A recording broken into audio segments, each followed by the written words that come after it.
Hi guys, எல்லாத்துக்கும் happy கிருஷ்ணர் ஜெயந்தி. எங்கள் வீட்டு லிட்டில் கிருஷ்ணர் எல்லோரும் எப்படி இருக்காங்கன்னு சொல்லுங்கள். நான் இவனுக்கு ஐலைனர், ஐஷேடோ, அந்த பொட்டு எல்லாமே இருக்கட்டும். ரொம்பவே கஷ்டப்பட்டு தான் நான் போட்டேன்.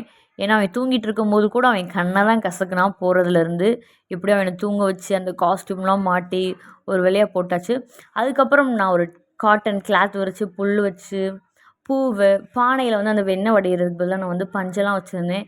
அது எல்லாத்தையும் நல்லா குழச்சி போட்டான். அதுவும் ஆடிக்கிட்டே இருந்தனால என்னால் ஃபோட்டோஸ் கூட ஒழுங்காக எடுக்க முடியல. எல்லா ஃபோட்டோஸுமே ஷேக் ஆகி தான் வந்துருந்துச்சு. எப்படியோ ஒரு வேலையாக அந்த வேஷமும் போட்டு ஃபோட்டோஸும் எடுத்தாச்சு. இது எப்படி இருக்குன்னு சொல்லுங்கள் நீங்கள். ஜவான் வந்து அழகாக புல்லாங்குழலாம் பிடிச்சிருந்தான். எனக்கு வந்து உட்கார தெரியாது. டக்குன்னு சாஞ்சதுனால நாங்கள் படுக்க வச்சு நிற்க வச்சு நான் தூக்கி வச்சு தான் ஃபோட்டோஸ்லாம் எடுத்திருந்தேன். இதோட மேக்கப் வீடியோ நான் போஸ்ட் பண்ணுறேன். நம்ம சேனலை சப்ஸ்கிரைப் பண்ணுங்கள், லைக் பண்ணுங்கள். பாய்.